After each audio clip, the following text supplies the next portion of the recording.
Hello friends, Joe சமையலில் இன்றைக்கி ஒரு ஹெல்த்தியான சூப்பரான கடலைப்பருப்பை வச்சு ஒரு பர்ஃபி பண்ண போகிறோம். இது குட்டீஸ்க்கு ரொம்ப பிடிக்கும். இந்த ஸ்வீட் ரெசிபி ரொம்ப கம்மியான நெய்யில் தான் பண்ண போகிறோம். அதனால் ரொம்ப ஹெல்த்தியானு கூட. இதுக்கு வந்து நான் 1 கப் அளவுக்கு கடலைப்பருப்பு எடுத்திருக்கேன். கடலைப்பருப்பை நல்லா வாஷ் பண்ணி தண்ணியில் ஊற வச்சுக்கலாம். இதுக்கு தேவையான பொருட்கள் வந்து 1 கப் கடலைப்பருப்புக்கு 1 கப் ரவை, அப்புறம் அது 2 கப் வந்து ஜீனி எடுத்துக்கணும். ரொம்ப ஸ்வீட் வேணும்னா கூட 1/2 கப் அளவுக்கு கூட சேர்த்து எடுத்துக்கலாம். 2 1/2 கப் அளவுக்கு எடுத்துக்கலாம். நான் 2 கப் எடுத்திருக்கேன். அப்புறம் 2 கப் பால் எடுத்துக்கலாம். இது வந்து கடலைப்பருப்பு வேக விடுறதுக்கு தான். இப்போ நல்லா ஊறின கடலைப்பருப்பு நல்லா தண்ணி நல்லா ஊறிடுச்சு. அரை ஸ்பூன் வந்து ஏலக்காய் தூள், அதையும் எடுத்துக்கலாம். இதுக்கு வந்து கொஞ்சமாக தான் நெய் தேவைப்படும், ரொம்ப கம்மியாக. ஒரு 4 டீஸ்பூன் அளவுக்கு தான் நான் நெய் சேர்த்துருக்கேன். ஆனால் ஒரு 1/2 கிலோ அளவுக்கு பர்ஃபி கிடச்சிது. ரொம்ப கம்மியாக நெய் போதும், அதனால் நல்லா டேஸ்ட்டாக இருக்கும். எல்லோரும் சாப்பிட்லாம். ஏதோ ஒரு பேன் எடுத்துகிட்டு அதில் வந்து பால் சேர்த்துக்கலாம். முதல்ல பால் சேர்த்துட்டு நம்ம ஊற வச்சுருக்க கடலைப்பருப்பை சேர்த்து ஊற வச்சுக்கலாம், வேக வச்சுக்கலாம்.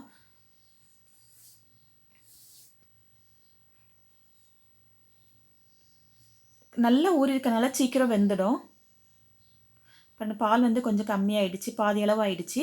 இந்த ஸ்டேஜில் வந்து நம்ம 1 கப் ரவை எடுத்து வச்சுருக்கோம் இல்லையா, அந்த ரவையை சேர்த்துக்கலாம். அந்த ரவையை சேர்த்து அதையும் சேர்த்து ரெண்டையும் சேர்த்து நல்லா மிக்ஸ் பண்ணிக்கணும். இந்த மாதிரி நல்லா கெட்டியாகிற அளவுக்கு நல்லா கலந்துக்கலாம். ரவையும் அந்த கடலைப்பருப்பும் நல்லா அந்த பாலில் வெந்துடும்.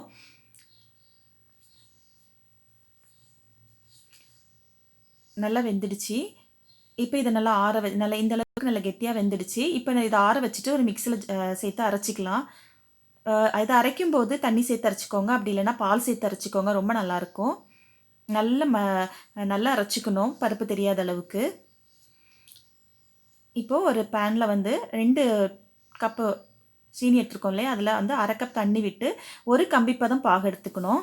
ஒரு கம்பிப்பதம் எடுத்தோன்னா அந்த பர்ஃபி வந்து ரொம்ப அந்த டெக்ஸ்சர் வந்து ரொம்ப கரெக்டாக வரும், சீக்கிரம் வெந்துடும். பாருங்கள், ஒரு கம்பிப்பதம் வந்துடுச்சு. இப்போ நம்ம அரைச்சி வச்சுருக்க அந்த பருப்பு ரவை கலவையை உள்ளே சேர்த்துக்கலாம். ரவை சேர்த்துருக்கனால ரவையோட ஸ்மெல்லோ ரவையோட டேஸ்ட்டும் இதில் வராது, கடலைப்பருப்போட டேஸ்ட் தான் வரும். எல்லாத்தையும் சேர்ந்து நல்லா கலந்துக்கலாம். இப்போது இதுக்கு வந்து சும்மா உங்களுக்கு தேவைன்னா ஃபுட் கலர் சேர்த்துக்கோங்க, தேவையில்லைன்னா விட்டுடுங்க. நான் வந்து வீடியோக்காக சேர்த்துருக்கேன். கொஞ்சமாக ஆரஞ்சு கலர் ஃபுட் கலர் சேர்த்துருக்கேன்.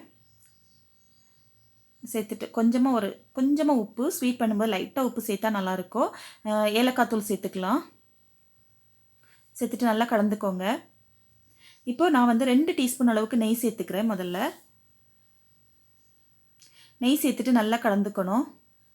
இது கிட்டத்தட்ட இது கலர்றதுக்கு வந்து ஒரு 1/2 அன் ஹவர் ஆச்சு. அப்போ தான் இந்த வந்து நல்லா வெந்து வரும். பாருங்கள், நல்லா வெந்துடுச்சு. அந்த பருப்போட ஸ்மெல்லும் தெரியாது, நல்லா அல்வா டேஸ்ட்டில் நல்ல ஒரு பர்ஃபி ரொம்ப செம்மையாக இருந்துச்சு. இன்னொரு டீஸ்பூன் வந்து நெய் சேர்த்துக்கிறேன். நான் மொத்தமே 4 டீஸ்பூன் தான் நெய் சேர்த்தேன். இந்த அளவுக்கு நல்லா சுருண்டு வர அளவுக்கு இருக்கணும். இன்னொரு டீஸ்பூன் நெய் சேர்த்துக்கலாம் இந்த ஸ்டேஜில். அவ்வளோதான். இதுக்கு நெய் தேவையான அளவு. நிறைய சேர்த்துனா சேர்த்துக்கலாம், கம்மியாக சேர்க்கணும் சேர்த்துக்கலாம். நிறைய இதுக்கு தேவையில்லை. பாருங்கள், நான் வந்து கொஞ்சம் எடுத்து டேஸ்ட் பார்க்குறேன். ஏதோ ஒரு அல்வா சாப்பிட்ட மாதிரி இருந்துச்சு இது வந்து. இப்போ இந்த அளவுக்கு நல்லா கெட்டியாக ஒட்டாமல் நல்லா சுருண்டு வர்ற அளவுக்கு வந்து நல்லா வதக்கிக்கணும். பேனில் ஒட்டலை.